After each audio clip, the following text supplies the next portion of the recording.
지난 주일 저희는 기본기라고 하는 것에 관해서 말씀을 나누었던 것 같습니다. 기억하시죠? Do you remember the message about the basics from last Sunday? 특별히 그 첫 번째 기본기를 이 하나님의 말씀 위에 우리들의 믿음을 이렇게 세워나가는 것이라고 말씀을 드렸습니다. I specifically mentioned that the first fundamental is to build our faith upon the Word of God. 그래서 디모데후서 3장에 있는 말씀 그대로 성경은 우리로 하여금 그리스도 예수 안에 있는 믿음으로 말미암아 구원에 이르는 지혜가 있게 한다고 그렇게 말씀하였습니다. So, as 2 Timothy chapter 3 described, I mentioned that the Holy Scriptures can make us wise for salvation through faith in Christ Jesus. 자, 그런데 왜 성경이 우리를 그렇게 만들어 줄 수 있는 걸까요? But how can the Bible make us like that? 그것은 모든 성경이 하나님의 감동으로 되었기 때문인 것입니다. It is because all Scripture is God-breathed. 여기서 하나님의 감동이라는 단어를 영어로는 God breathed it라고 표현을 했습니다. As you can see, the word God-breathed is expressed here. 그러니까 하나님께서 이 숨을 불어 넣으셨다라는 의미인 것입니다. So it means that God breathed life into the Scripture. 마치 하나님께서 세상을 창조하실 때 흙으로 사람을 이렇게 만드신 후에 그 코에 뭐 했어요? 생기를 불어넣으신 그것이 연상이 되는 것입니다. It reminds us of when God created the world, He formed man out of the dust and breathed the breath of life into his nostrils. 물론 이 두 개 가운데는 약간의 개념적인 차이가 있기는 하지만 하나님의 숨결이, 그러니까 이 생명력이 있는 하나님의 숨결이 거기에 불어 넣어졌다는 것은 분명합니다. Of course, there are some conceptual differences, but it's clear that the breath of God, that is the breath filled with life, was breathed into it. 그렇기 때문에 이 기록된 하나님의 말씀인 바로 이 성경이 우리를 구원에 이르도록 지혜를 주고 있고요. 구원을 얻는 자에게 주어지는 그 참된 생명을 갖도록 해 주는 것입니다. That's why this written word of God, the Bible, gives us wisdom that leads to salvation, enables us to possess the true life that comes with salvation. 또한 이 하나님의 감동이라고 하는 단어는 우리가 흔히 알고 있는 영감이라는 단어, inspiration이라는 단어와는 아주 큰 차이가 납니다. Also, this word God breathed is very different from the word inspiration that we commonly use. 이 단어 자체가 말해주듯이 하나님의 감동이라는 말은 하나님께서 직접 숨을 불어넣으셨다는 것이 강조가 되고 있습니다. As the word itself shows, God breathed emphasizes that God himself breathed into it. 하지만 영감이라는 말은 일반적으로 사용되는 용어예요. But inspiration is used much more generally. 예를 들어서 어떤 사람이 어떤 작품을 만들려고 또는 뭐 책을 만들려고 고민을 막 하다가 기발한 아이디어가 딱 번뜩 떠올랐어요. For example, when someone is thinking about creating a piece of artwork, a brilliant idea suddenly comes to mind. 그럴 때 사용된 단어가 바로 이 영감이라고 하는 단어인 거예요. The word used in that case is inspiration. 그러니까 이 설명을 드리자면은 어떤 결과물, 뭔가 만들어진 어떤 결과물에 대한 주체가 그것을 한 사람이 한 주체가 완전히 다르다는 거예요. So the subject of the result is completely different. 하나님의 감동이라는 말은 그 말 자체가 하나님께서 직접 숨을 불어넣으셨다라는 의미잖아요. The phrase God breathed itself means that God himself directly breathed life into it. 그런데 영감이라고 하는 단어는 그 글이나 작품의 작가가 창작을 한 것이라는 거예요. But inspiration means that the writer or artist created such a piece. 물론 그런 생각이나 감정이나 어떤 아이디어가 하나님께로부터 왔을 때도 있습니다. 그럴 때도 물론 영감이라는 단어를 사용하기도 합니다. Of course, we sometimes use the word inspiration when we believe that the idea, feeling, or thought came from God. 그러니까 이 영감이라는 단어는 그냥 일반적인 표현으로 사용되는 단어예요. That's why this word inspiration is just a general expression. 그리고 해석하기에 따라서 그 주체가 얼마든지 달라질 수가 있습니다.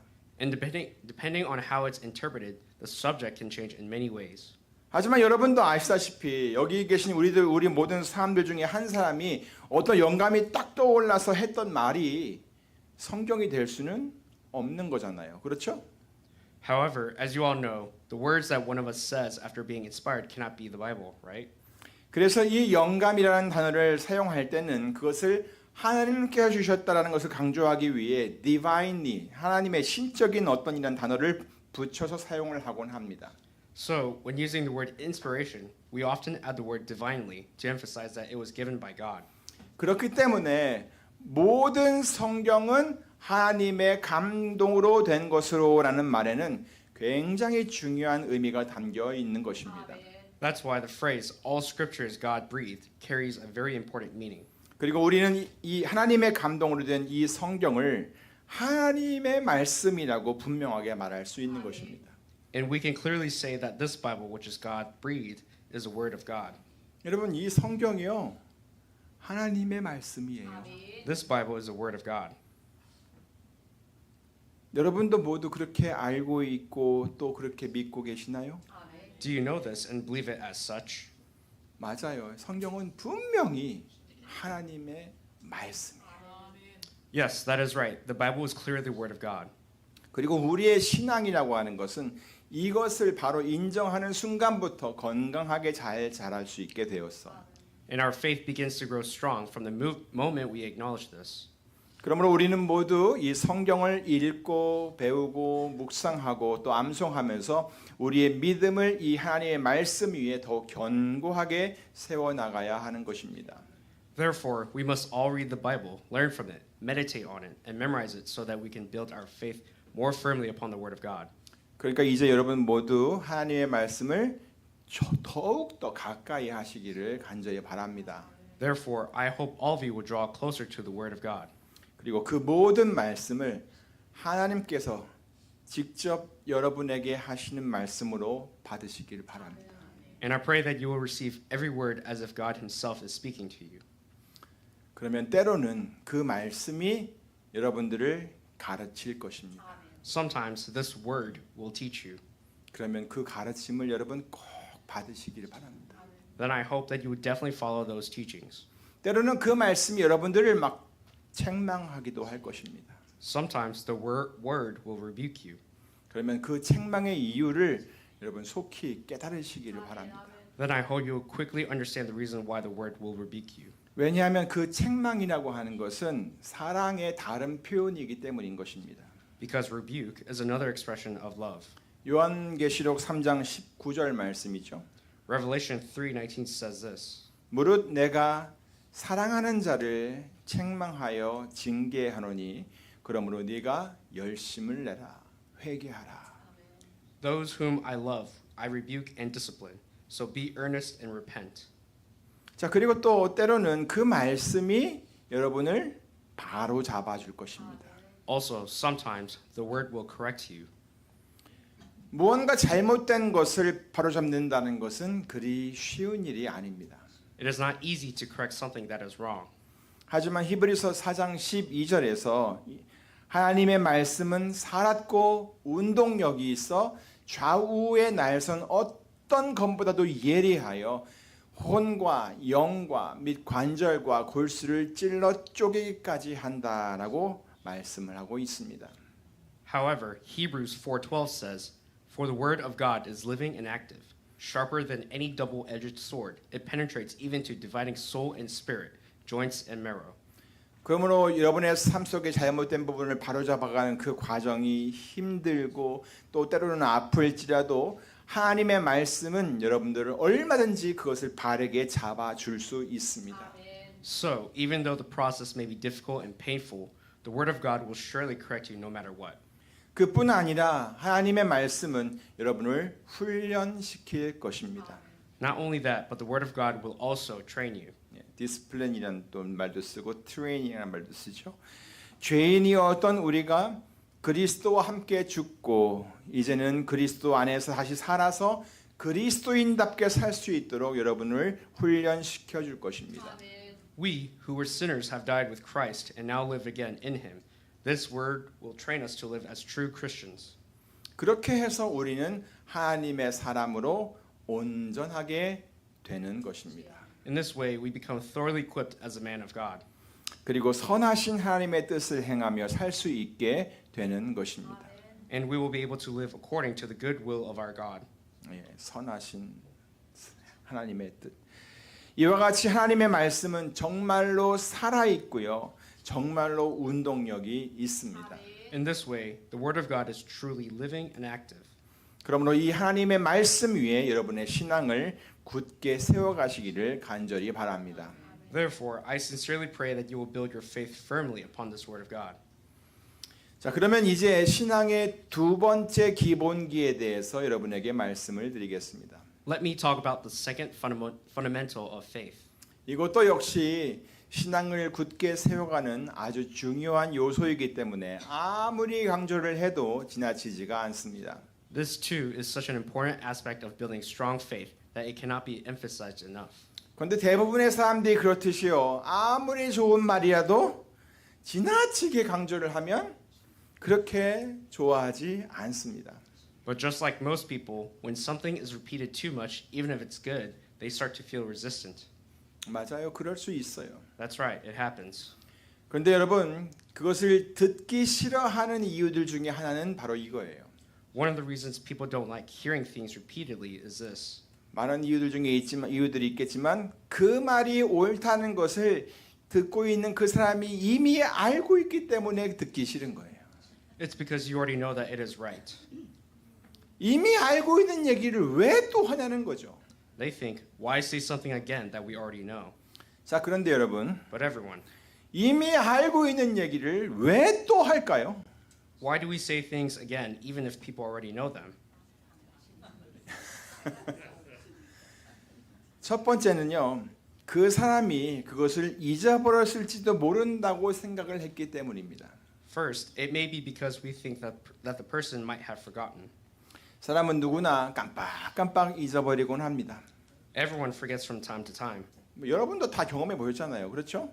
You've experienced that too, haven't you? 그래서 혹시나 해서 그렇게 또 말해주는 것입니다. That's why we say it again just in case. 그러니까 기분 나빠할 필요가 전혀 없습니다. So there's no need to feel offended. 여러분을 생각해서 해주는 말이니까 그렇게 말해주는 사람의 마음을 그냥 받으시면 되는 거예요. Just accept it as a message that comes from someone who cares about you. 하지만요, 말하는 사람도 좀 상대방이 기분 나쁘지 않도록 조심해서 말해줄 필요가 있습니다. Of course, the one who speaks should also be careful not to offend. 절대 또 잊어먹었어! 라고 하면서 핀잔하지 말라는 겁니다. Don't say things like, did you forget again? That sounds like it's scolding.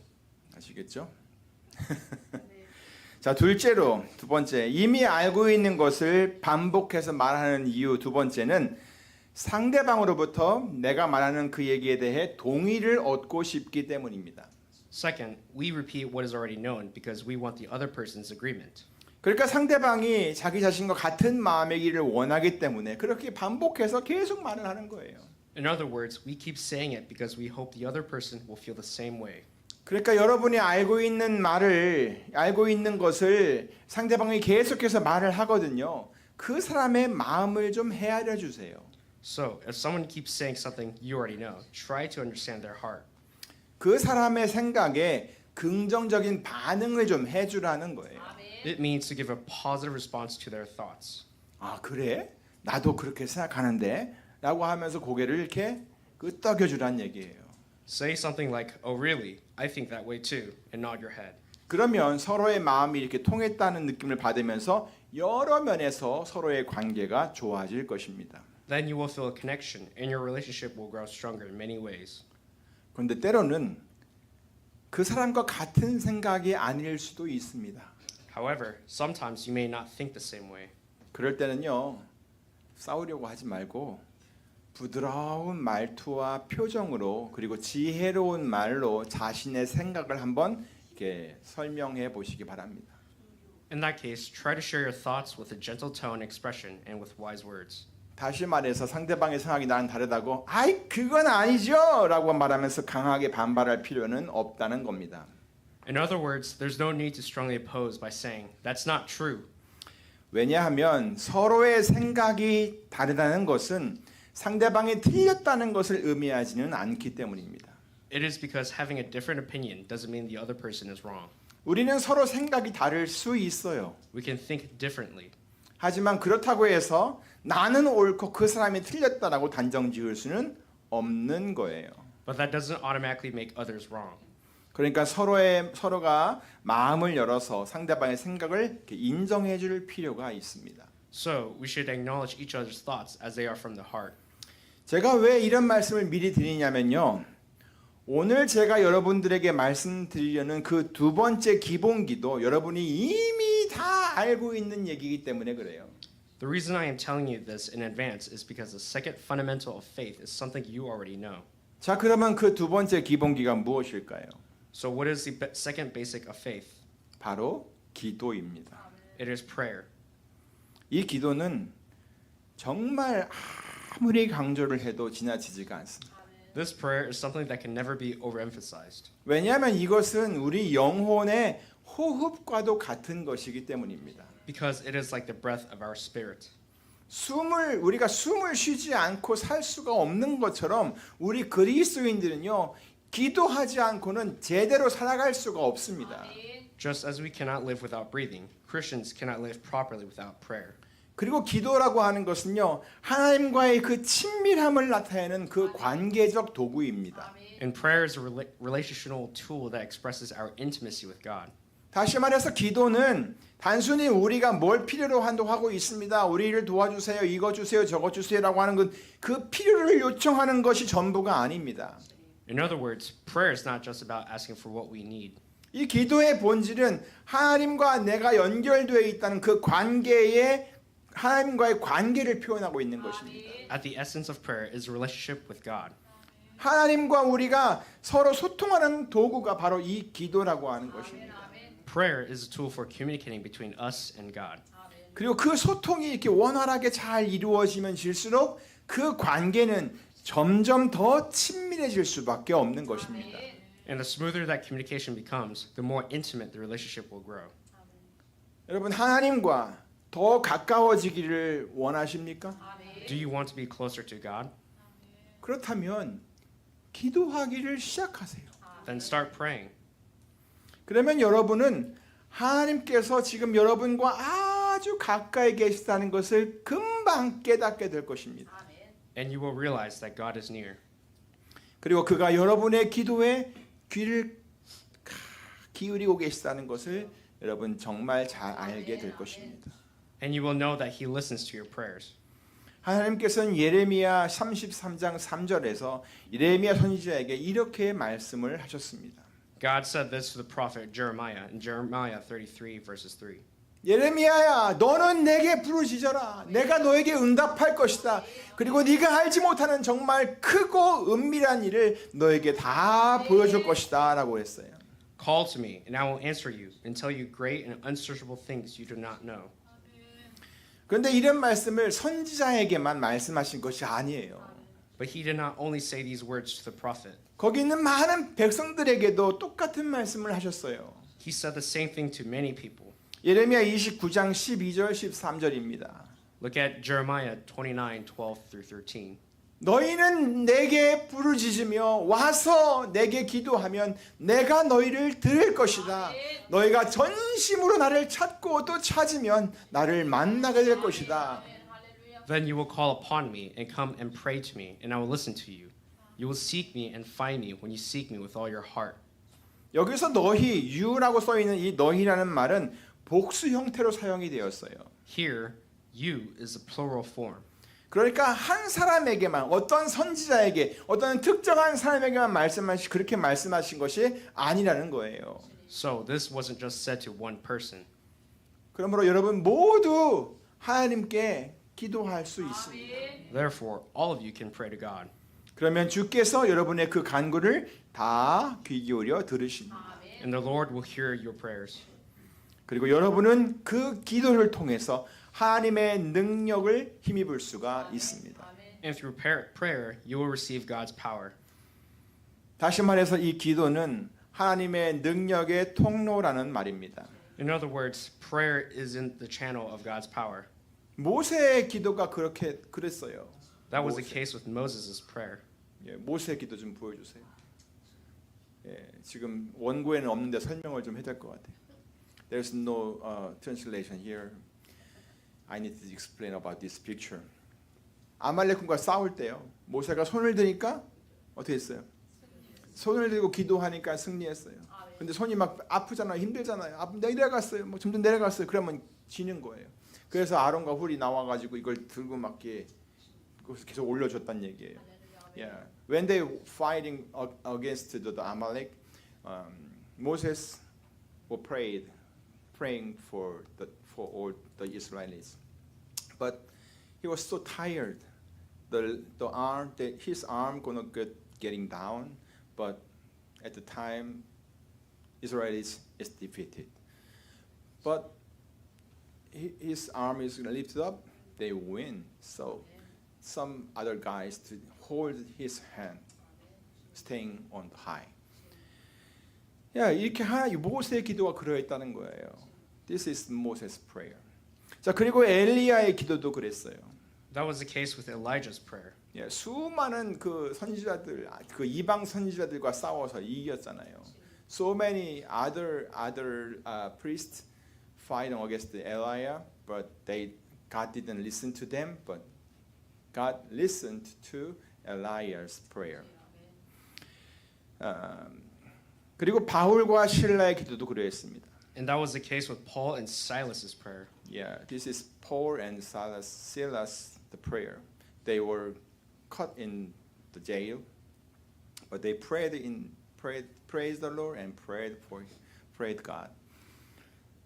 But at the time, everything is opened and released, and the door is opened. So, Paul and Silas' prayer is really powerful. 자, 예수님도 역시 기도하셨죠. 예수님께서도 많은 능력을 행하셨지만 그는 언제나 하나님의 뜻을 구하면서 기도했습니다. Even Jesus, who performed many miracles, always sought God's will and prayed. 겟세마네 동산에서 십자가의 죽음을 앞두고 기도하신 것도 하나님의 뜻을 온전히 이루기 위함이었습니다. He prayed in the Garden of Gethsemane before going to the cross to completely fulfill the will of God. 그리고 그 십자가의 죽음은 바로 하나님의 그 구원의 능력이 온 세상 모든 사람들에게 임하게 하는 하나님의 거룩한 뜻이었습니다. And his death on the cross was a holy will of God that brought God's power of salvation to all people in the world. 그 모든 하나님의 능력이 바로 기도에서부터 시작이 되었던 거예요. All of that power began with a prayer. 그리고 그 기도는 순종으로 이어졌고 또 십자가 위에서 완성이 되었습니다. And that prayer led to obedience and was completed on the cross. 자, 여러분도 기도하고 계십니까? Do you all pray? 기도하시기 바랍니다. Please pray. 누가 시켜서 하기보다 그냥 하나님 앞에 여러분을 그냥 겸손히 세워 놓아 보세요. Not because someone tells you to, but humbly place yourself before God. 그러면 기도가 시작이 될 거예요. Then the prayer will begin. 누군가에게 보여주려고 어떤 방식대로 막 쓸데없는 이상한 거 하지 말고 그렇게 기도하지 말고 하나님께 연락되도록 기도하세요. Don't pray to show off to someone, but pray so that God will accept it. 많은 말로 막 기도하려고 하지 말고 그냥 여러분의 마음속에 있는 것을 입을 열어서 그냥 하나님께 전달해 드리세요. Don't try to use many words. Just open your mouth and speak the things that are in your heart to God. 특별히 오늘은 Father's Day라서 제가 모든 남자분들에게 이 말씀을 또 드립니다. Today is Father's Day, so I have a word for all men. 모든 남자분들 하나님을 향하여 손을 드세요. Lift your hands toward God. 분노와 다툼을 멈추고 이젠 기도하세요. Stop the anger and disputing and now start praying. 물론 지금 여기에 앉아 계신 여러분들에게 지금 분노와 다툼이 있다는 말을 하는 게 아닙니다. Of course, I'm not saying that you who are sitting here are full of anger and disputing. 하지만 세상을 보면 얼마나 많은 사람들이 분노하고 있는지가 지금 다 보입니다. But when we look at the world, we can see how angry many people are. 얼마나 많은 사람들이 지금 서로 다투고 있는지가 지금 눈에 훤히 보인다는 거예요. We can see many people fighting each other. 어쩌면 그들 중에는 그리스도인들도 있을 것입니다. Perhaps even among them are some Christians. 정치적인 상황, 사회적인 이슈들, 경제적인 변화들, 그리고 가정에서 일어나는 그 많은 일들 가운데 바로 여러분이 거기에 서 있을 것입니다. In the midst of political conflict, social issues, economic changes, and family struggles, you may be standing there. 바로 그 자리가, 바로 여러분이 서 있는 그 자리가 오늘 본문에서 막 가리키고 있는 각처 모든 곳이라는 것입니다. That place you are standing, that is the everywhere the scripture is pointing at today. 근데 오늘 말씀이 뭐라고 했어요? 바로 오늘 말씀 바로 그 자리에서 그 각처에서 바로 그 자리에서 모든 남자들이 분노하거나 다투지 말고 하나님을 향해 손을 들어서 기도하기를 원한다라고 했습니다. And today's scripture says that men should not be angry or disputing right there, but should lift up their hands toward God and pray. 다시 말해서 여러분이 서 있는 바로 그 자리가 바로 하나님을 향해 손을 들고 기도하는 자리가 되어야 한다는 그런 말씀입니다. In other words, wherever you are standing, that is a place where you're called to lift your hands and pray to God. 하나님께서 여러분을 거기에 세워 놓으셨어요. God has placed you there. 하나님께서 여러분을 그곳에 있게 하셨어요. God has assigned you to that place. 사람들이 막 분노하고 있는 바로 그 자리에 말이에요. In that very place where people are angry. 그리고 사람들이 바로 서로 다투고 있는 바로 그 자리에 그렇게 있게 하셨다는 거예요. In that very place where people are fighting. 근데 여러분 이것이 얼마나 큰 용기인 줄 아십니까? Do you know how much courage this takes? 그래서 특별히 이 말씀을 바로 여러분 남자분들에게 하신 거예요. That's why this message is specifically directed towards men. 뭐 그렇다고 해서 여자분들이 그럴 필요가 없다는 말을 하는 게 또 아닙니다. But that does not mean that women do not follow it either. 기도는 우리 모두가 반드시 해야 하는 신앙생활의 가장 기본적인 요소입니다. Prayer is the most basic element of a life of faith that we all must do. 그러므로 여러분이 있는 곳이 어디든 여러분이 서 있는 곳이 어디이든 바로 그곳에서 거룩한 손을 들어서 하나님께 기도하시기를 바랍니다. Therefore, wherever you are, I hope you will lift up your holy hands and pray to God right there. 아무쪼록 그렇게 해서 여러분의 기도로 극심하게 치달아가 올라가고 있는 이 세상의 분노와 다툼을 잠재울 수 있기를 간절히 바랍니다. I earnestly hope that through your prayers you can put to rest the anger and dispute that is currently escalating in this world. 그리하여 이제는 하나님의 평강이 온 세상 가운데 임하게 하는 성도들이 다 되시기를 우리 주 예수 그리스도의 이름으로 간절히 축원합니다. And now, in the name of our Lord Jesus Christ, I earnestly pray that you will all become Christians who can bring God's peace to the whole world. 기도하겠습니다. Let us pray. 하나님 감사합니다.